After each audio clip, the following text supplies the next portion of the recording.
today's video is going to be products that sucked in 2016, and this might be my first video of the year because I have just had the worst time this month. I have been ill. I am still currently ill right now. Like, if you can tell my voice is still quite nasal. I've been having the worst flu had, and right now I'm suffering from a toothache, so it actually hurts to talk, but I felt like it is like day 20 something and I haven't got a video out yet.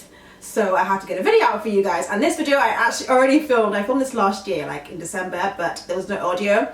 So you can imagine how annoying that is, so having to redo it again. So some of the items in this video that I'm going to mention, I have most likely already sold, but I will kind of stick a picture in here somewhere just to show you what they are, what they look like. So these are the things I felt that last year, 2016, did not work for me. Now we have to say this every time because people usually get upset with these kind of videos because they feel like, how can you not like what I like? If you like any of the items that I show in this video, please don't be offended, because not everything will work for everyone and not everyone likes the same things. That's just how life is. So don't get offended, don't get upset, don't start having an argument in the comment section, because it's just how it is. There might be a couple of things that may not have come out last year. I tried them for the first time last year, so just to let you know, rocking my natural hair today. Just kidding, it's not my natural hair. A lot of people have been saying this, they love my natural hair, but my natural hair is actually a lot longer than this. This is a wig, and I just have to thank the amazing wig slayer for this, because obviously if people are thinking this is my natural hair, then she's definitely done a good job. So the first thing I'm going to show you is foundation. This foundation I probably have already mentioned, but I'm going to mention it again. It is the Milani Conceal and Perfect 2-in-1 foundation. I have two shades here because I have to mix two shades. This foundation was one of the foundations that came out last year, and it was a drugstore foundation, so obviously I was excited because it is so hard to find a good foundation that's drugstore that actually works and does everything it says it's meant to do. This foundation is absolutely crap. Literally crap. It's supposed to be for oily skin. It says it's medium to full coverage, meant to be lightweight, oil-free formula, long-wearing, water-resistant, and sweat-proof. It does none of the above. After I put it on, my face was oily, and I use primers. I use primers all the time, even if it's an oil-free foundation. But this, the application was just not right. It just got so, I literally started looking like I was sweating. It just didn't look right. It was sitting in some areas on my face. It was just horrible. Like, I really was very disappointed, and I know there were some people who liked it. I mean, that's great if you were able to work with it, but for me, it sucked. The second foundation is the Urban Decay All Nighter foundation. The same thing as well.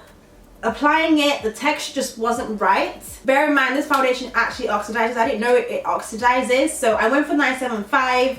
Still kind of felt like it was not right, and I went for 10, and it was just a lot. Like, literally my face was very it just oxidized my face. I didn't really like it, and also I got oily pretty quickly as well. Most of my foundations that I use, the oiliness it doesn't really start until like hours into the day, and this was literally as soon as I put it on. After I set my foundation, my powder, everything, it literally just became oily. So I wouldn't class it as an all-nighter foundation, because I would not wear it all night. I wouldn't wear it on a night out because it would not last very long, and the whole like oxidizing thing was just really off-putting, and it was just very hard to figure out what shade I was supposed to be.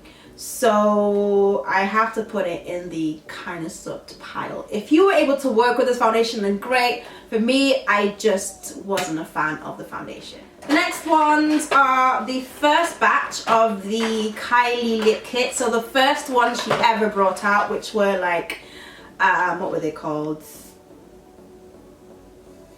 I don't remember. What were the names? I remember True Brown K. True Brown K was probably the only one that did like was okay.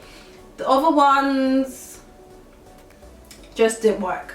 So I'm just going to show you packaging, because these are actually one of the new ones. I've sold all my most of my Kylie lip kits. I have a Depop. If you don't know, I will put the name in the video somewhere. I think it's just beautybyjj. I think, yeah, beautybyjj. So I sell a lot of my makeup if I'm not using them anymore. So yeah, so the first batch of Kylie lip kits were not good at all. They were very drying, very flaky, just did not complement skin tones, and it just didn't look flattering at all. But then I think the second batch and the one after that and then the one after that was so much better. Like her recent one, so much better. The formula is much smoother and it doesn't just feel like dry and crackly on the lips, and it's just so much nicer, and the color range is perfect as well, and it actually like complements a lot more skin tones in the first batch.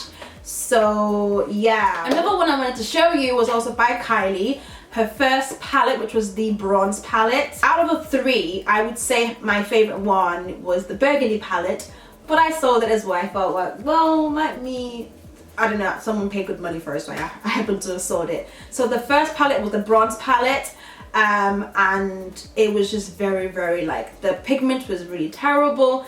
The black, you know when you swatch a color and then the swatch separates, as opposed to like having like a smooth swatch, you can see like it separates. That's what most of it was doing. It was very chalky. It just did not complement my skin tone, and maybe a lighter skin tone might have found it better, but I felt like a lot of people did not like that palette. The next one is skincare, and they are the L'Oreal Pure Clay Detox Mask and the Glow Mask. I got these two because everybody was raving about it. Oh my gosh, it's the best mask ever. It's the dupe to the Glam Glow mask, and I jumped on the bandwagon. I got it. It does absolutely nothing for me. Nothing.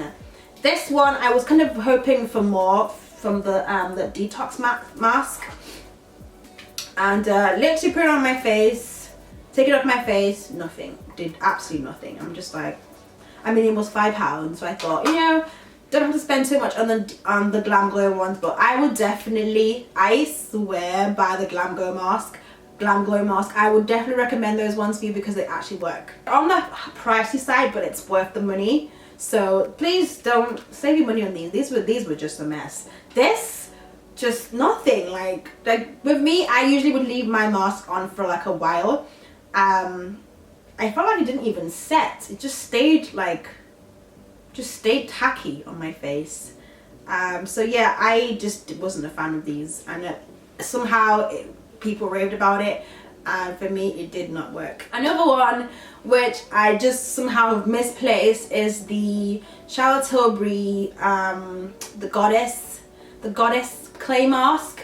Another one that people raved about as well, and that did absolutely nothing for me, and it was quite expensive. I'll definitely stick to the Glam Glow mask because they actually do the work. The Anastasia Beverly Hills Ultimate Glow Kit. There is nothing ultimate about this glow kit. I like the fact that she added 2 more like to the palette, so you get 6 instead of the 4. But these what are these called? These highlighters are literally very like chunky. When you apply them onto the skin, they're quite glittery, and for a highlighter it's supposed to be like a nice glow and kind of disappear into the skin and just blend in. And these, you can tell where it starts and ends on your face, and nobody really wanted us to have like glitter like on their cheeks. It was just yeah, the glitter particles were a bit too much.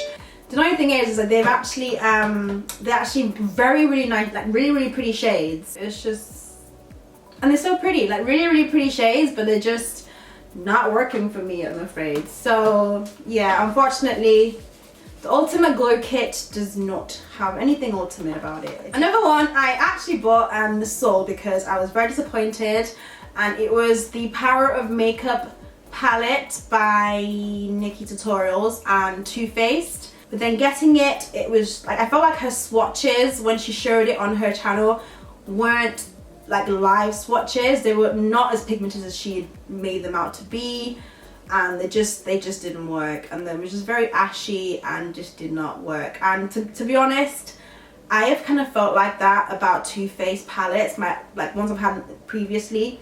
I've never really like been a fan of Too Faced palettes, so I just kind of thought that this might be different because obviously she'd have, you know, pay more attention to pigmentation. Obviously she knows a lot about what people like. The shades in the palette just did not swatch the same way like on your hand or on your lids, and I literally had to sell that because I think I paid quite a bit for, I think I bought mine on Depop. I paid quite a bit for it. The Sacha Second Skin Foundation. I was so disappointed. Literally, if you want to look like your casket ready, please go out and get this foundation, because this is the perfect one for you. I absolutely hated this foundation. I really wanted to do the whole black owned brand makeup tutorial, and I was already in set. This put me off. Like, I was so disappointed, and I'm just like, what? I don't understand. I've seen quite a few reviews on it, and then everyone was like, they're liking it. I was like, how are you liking this? What is this? Like, this really it actually hurt my soul that day. I was so upset. Like, I thought, like, things like that don't usually get me upset, but for some reason this really, like, because I can't remember how I even got this, because it was so hard to find at the time. I paid a lot extra than I would have paid normally, and I was just like, this really like got to me. So the Sacha Second Skin Foundation is a whole load of poop. Please don't buy it. The next thing is the Maybelline Vivid Matte Liquid Lipstick, I guess. So I was expecting it to be a liquid lipstick, as it says. It was actually more of a creamy lip gloss. And I'm thinking, no, don't call it matte then if it's not going to be matte. You know, like, I don't really get why certain things are named the way they are named. But like, literally, when I applied it, it did not dry. It was very glossy, very shiny. I felt like it was more like a cream sheen than anything else. So I would definitely not say this is a matte liquid lipstick. And the thing about it, they had really good shade, really nice pigmented opaque shades, like this one for instance.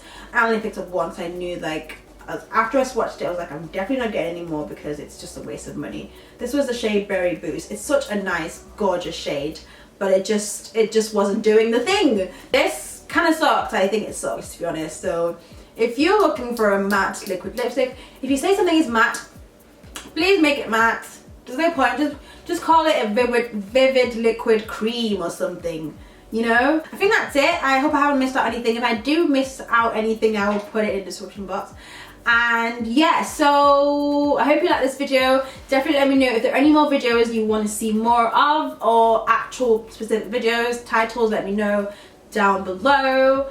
And expect more videos this year. I have quite a lot of things planned for you already anyway, so let's see how those go. So thank you so much for watching, and I will see you in my next one. Bye guys.